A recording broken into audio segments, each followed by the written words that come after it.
In the coming week, Syria awaits the outcome of the latest round of Geneva peace talks, and China holds its annual plenary session of the National People's Congress.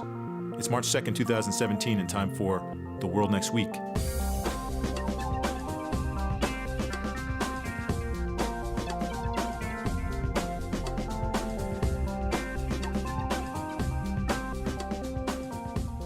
I'm Robert McMahon. And I'm Layla Fadel, filling in for Jim Lindsay. Well, before we begin, I'd like to introduce Layla to our listeners. Layla Fadel is CFR's Edward R. Murrow Press Fellow with expertise in human rights issues and extremism and sectarianism in the Middle East. Many of our listeners may recognize her voice, though, from National Public Radio, where she is the Cairo-based correspondent in the Middle East. And before that, she was a correspondent for the Washington Post in the Middle East as well. Layla, thanks for coming on the show. Thank you for having me. So delegations representing the Syrian government and the opposition have traveled to Geneva this week. Actually, they've been there for more than a week, I believe now, as we tape this podcast, for the latest round of peace talks. They're trying to resolve this now 6-year-old civil war. Hundreds of thousands have been killed and displaced. The talks are seen as significant because, in this instance, the U.S. is not taking an initiative to try to create a settlement.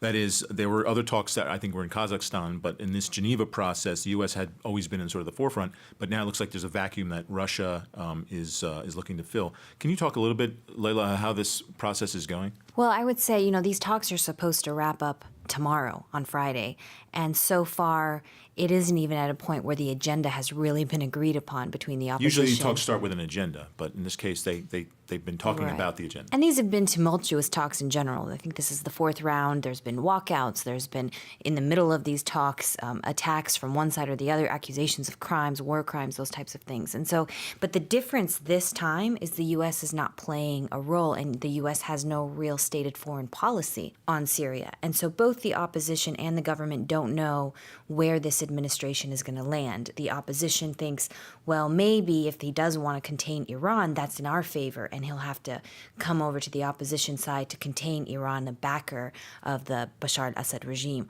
And the Bashar al-Assad regime sees it as, okay, well, he says this is all, he's really worried about ISIS, and if you're going to fight ISIS, it's in our land, and he's going to come to our side. And there's been hints that he's willing to speak or at least entertain the idea of talking to the Assad government. So there's this sort of, what is the U.S. going to do? And then there's this other issue of Russia being the moderator, the bridge between the opposition and the government negotiators, when during these talks, Russia voted against a security resolution that would have sanctioned Syria for the use of chlorine gas. Which would clash with the U.S., actually. Yeah, which is very unusual, actually. It's a very rare statement where Nikki Haley came out and said it was outrageous, and then there was a little bit of a tit for tat, the Russian envoy hitting back and saying her comments were outrageous and the West will be punished, or God will judge the West, I think was the term, for undermining the legitimate government of Syria, referring to the Assad government. But today there's been a slight breakthrough. I don't know if it's a huge breakthrough, but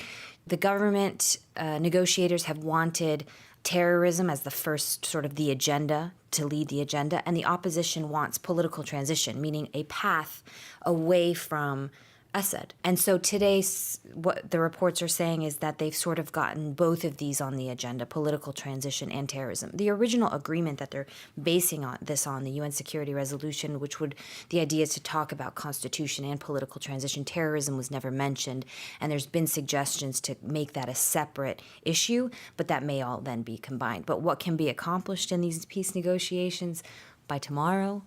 Will this be solved by tomorrow? I don't think so.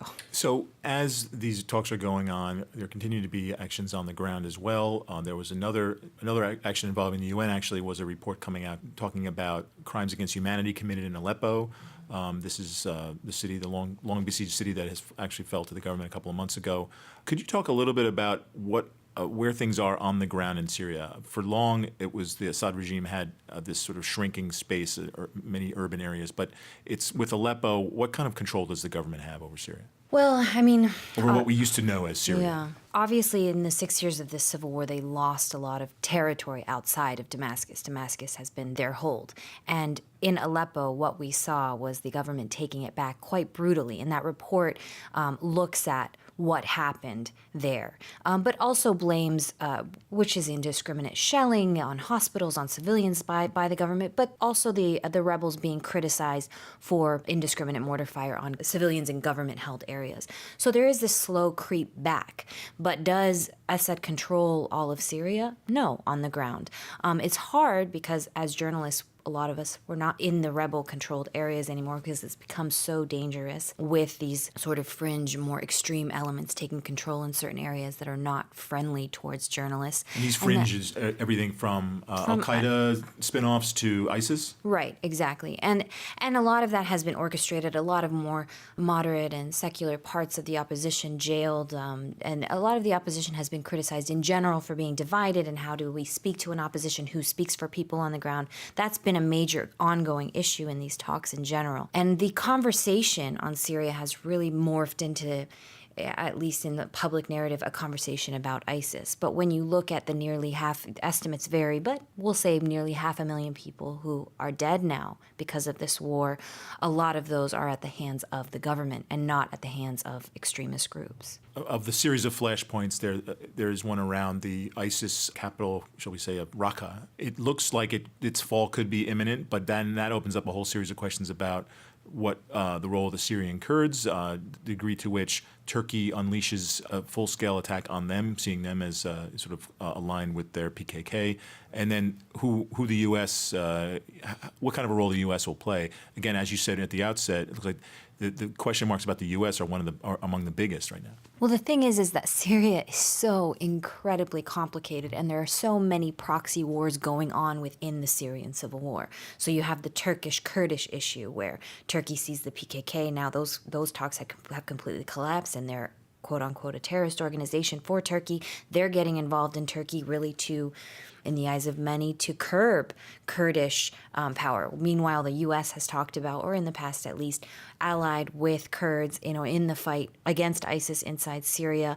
Russia has its own interests. Iran has its own interests. And so all of that is being fought within the grounds of Syria. So once you get to, let's say, some type of settlement, which at this point is still far off, then you have to answer all these other questions about what will Syria look like, what will happen. And the only thing the Trump administration has really talked about are these quote-unquote safe zones in Syria, and it's not really clear how you create these, how you implement them. It's an incredibly complicated question. And meanwhile, it's still the conflict is still going on for civilians. And so while these high-up conversations are going on the ground, people are still suffering and dying in attacks. And still leaving the country. There's still enormous numbers of Syrian refugees. Yeah. Previous Geneva processes, it's typical to see U.S. Secretary of State Kerry and Russian Foreign Minister Lavrov sort of huddling or talking or even jousting or whatever. That dynamic is gone. Do we know even who's representing the U.S. at these talks? There's no, you read the reporting on the Geneva talks, and there is no mention of the U.S. There is no one speaking on behalf of the U.S. There are people on the sidelines taking notes, but there's no implemented foreign policy. And so that vacuum is really being felt, and a feeling that there is no counterweight to Russia. That is really fully being filled by Russia. There is this slight breakthrough today, so we'll see where that goes. But that is a very glaring emptiness in the conversation going on today. We should add, though, the U.S. continues to back forces in Syria. It has some special forces actually on the ground, I believe, in the northern areas. So it's not like it's totally taken hands off. However, it's diplomatically, it seems like, as you say, there's this vacuum. Right, and I think it's just really unclear, as I mentioned before, what the policy will be, right? Because there's been this contradictory conversation that could go two different ways in Syria.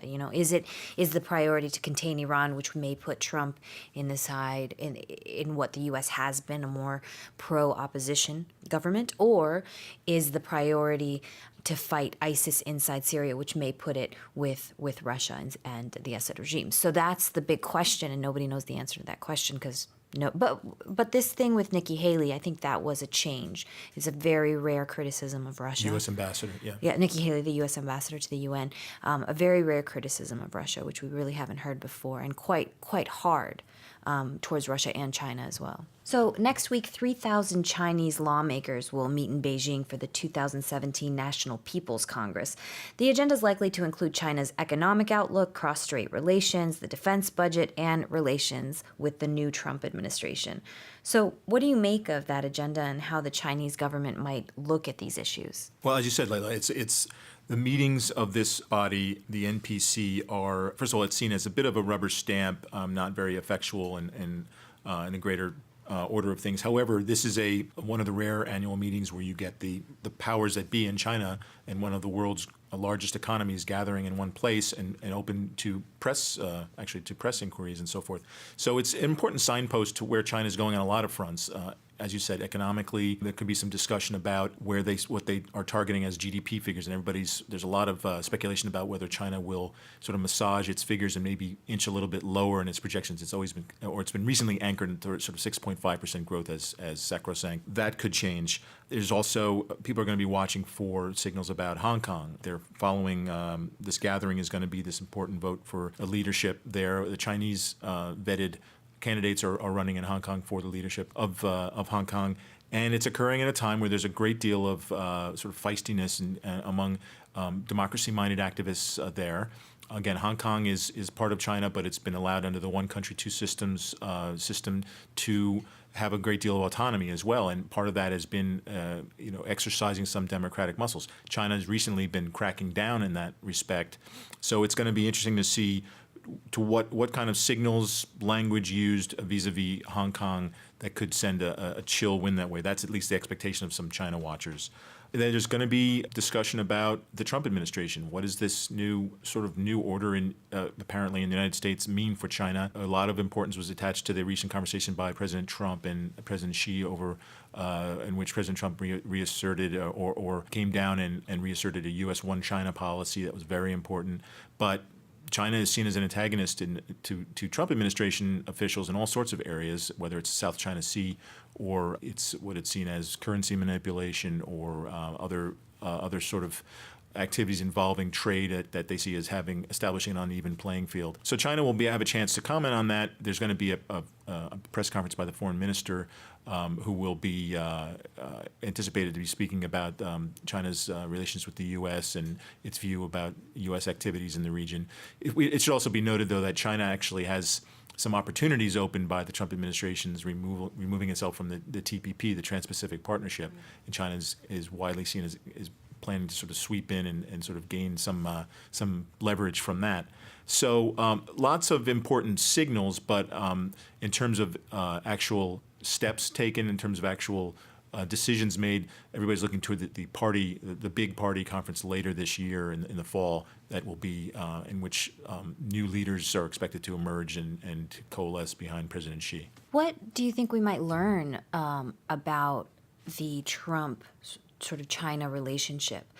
He came in quite antagonistic in that outset when he became president with his relationship towards China, and then we hear about this more conciliatory call.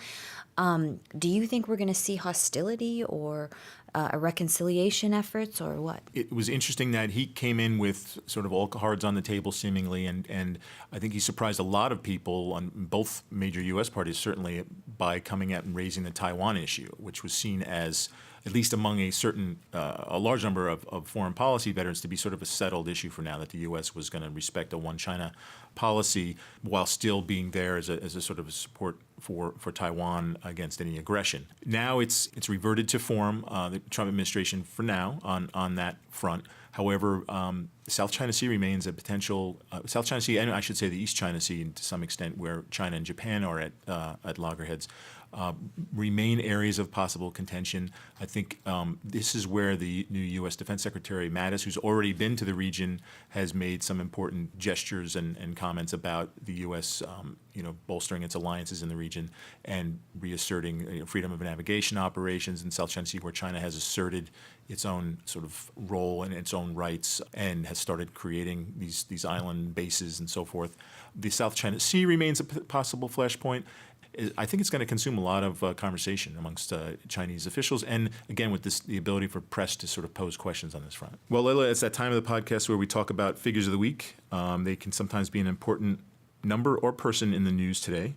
So, Layla, what's your figure of the week? Well, I chose Asghar Farhadi, who is the Iranian filmmaker who won his second Oscar for Best Foreign Language Film.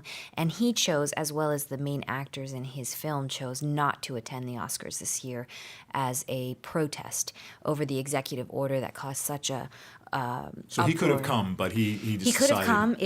symbolic. He was allowed. He is Iranian, and they are on the banned list. Ultimately, an exception was made for him, and he could have come, but he decided not to come as a stand with his fellow citizens. And he had a statement read at the Oscars in which he talked about that right now the world needs empathy, and dividing people into us and them will create fear and enmity. And he called that executive order, which has come under a lot of criticism, it's also obviously been stalled for the moment by the federal courts here, inhumane. And the reason I chose him is that he is a particularly interesting character also in Iran. He's a person who talks about the daily life of Iranians. We often look at Iran as a place that is needs to be contained globally and is competing with Saudi Arabia for power in the region, is wreaking havoc in, depending on the critic that talks about them, is doing things in Syria, has taken so much power in Iraq, these types of things. What the film that Farhadi has come out with show the daily life of Iranians, what it is to be Iranian. It's called The Salesman, right? This is The Salesman, and his last film, The Separation, both really cataloging the middle-class life in Iran. And Iranians talk about being able to relate to these characters. The other reason I chose him is we're expecting a revised executive order to be signed that will change what effectively has been called Trump's version of the Muslim ban. These countries that were listed, the 7 countries, Iran, Syria, Yemen, Sudan, Libya, and Somalia, they are all Muslim majority countries. And it hasn't just stopped at that. We've heard reports of people being questioned about their faith at the airport. Are you Muslim? How do you practice this type of thing?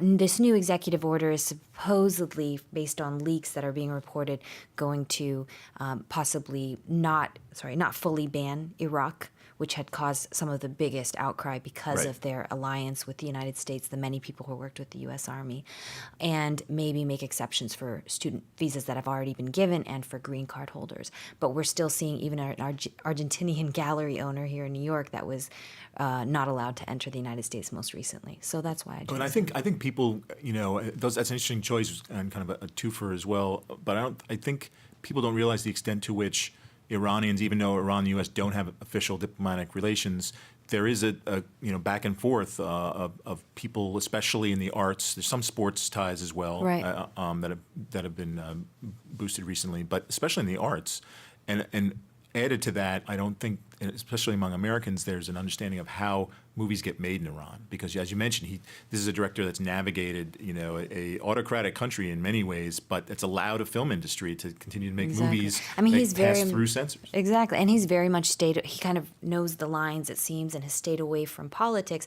but now is becoming this sort of, as you said, ambassador almost for Iran, because there isn't this diplomatic relationship. And so now he's had that platform twice, which is a huge global platform. And although the platform of the Oscars was criticized for, being in an ivory tower and talking about politics. In this particular case, I thought it was interesting. And notably, another film from a banned country, The White Helmets, was also one. And one of the One of the documentaries. One of the right? documentaries. And the cinematographer actually was barred from coming to the United States for quote-unquote derogatory information, which is such a broad thing, and we don't know what that means. And the White Helmets, these are the Syrian humanitarian workers who were sort of go into areas where nobody else goes. Right, and that's caused a lot of controversy. Those who are in support of the regime will say no, they're a cover for terrorist organizations, and obviously those from the opposition say these are what's needed. Nobody comes to save, and one of the controversies this week, from that report actually that we mentioned earlier from the UN, talked about an attack on an aid convoy, a UN aid convoy trying to go get aid into places in Syria that need it. So, what about you? What's your? Well, my figure is a number. And it's a rather gloomy one, but I'm going to sometimes been known to pick those. It's 12, and this is the number of superbugs identified by the World Health Organization that are resistant to antibiotics and are raised sufficient concern that they wanted to come out and name them, what some people are calling the dirty dozen, because some of these, which are deadly, there is no cure for. They are resistant to medicines. This was a sort of a gesture by the WHO, a step to try to really fire up attention and investment and really to reboot efforts to go after cures for these, because these efforts to create medicines for these superbugs are many years in the making. They require a lot of investment and a prioritization among pharmaceutical companies. And I think there have been enough cases now. There was one recent case actually in the U.S. of a woman who just couldn't be treated, who had come from the Middle East, I think, and had a superbug. And there's a whole host of reasons for this, and we actually have a mini video on CFR.org that kind of walks through how this took place. But part of it is the abuse of antibiotics is to blame. But clearly it's been identified. It's risen to the level of a WHO sort of naming and shaming list, if you will. And it's some of the nasty ones that we've heard of. It's E. coli. It's some strains of salmonella and flu and other things. And it's the era of the superbug, unfortunately. So this is a way to get out awareness about the abuse maybe of antibiotics. Yeah. In the Middle East, when I lived there, you definitely can get those over the counter. You get them over the counter? I mean, you can be like, my ear hurts, and they'll just give you so that's antibiotics. exactly sort of the concern. Is also the overuse of them in animals. China, and it's been abused in the U.S., so it's pretty rampant. But it's interesting to hear about the Middle East too. Yeah, that's terrifying. Well, on that gloomy note. And that's our look at the world next week. Layla, thanks for being here. Thank you for having me. Here's some other stories to keep an eye on. Leaders of France, Germany, Italy, and Spain hold a mini-summit in Versailles. And the U.S. Senate Armed Services Committee debates the global nuclear weapons environment. Let us know how you feel about the world next week, or tweet us your figure of the week at CFR_org using hashtag TWNW. Also, be sure to subscribe to The World Next Week on iTunes. Please note that opinions expressed on The World Next Week are solely those of the hosts or our guests, not of CFR, which takes no institutional positions. Today's program was produced by Kevin Lizarazo, with senior producer Jeremy Sherlick, recording engineer Glenn Goldman, and with special thanks to Audrey Bowler and Lauren Peterson. Our theme music is provided by Miguel Herrero and licensed under Creative Commons. This is Bob McMahon saying so long.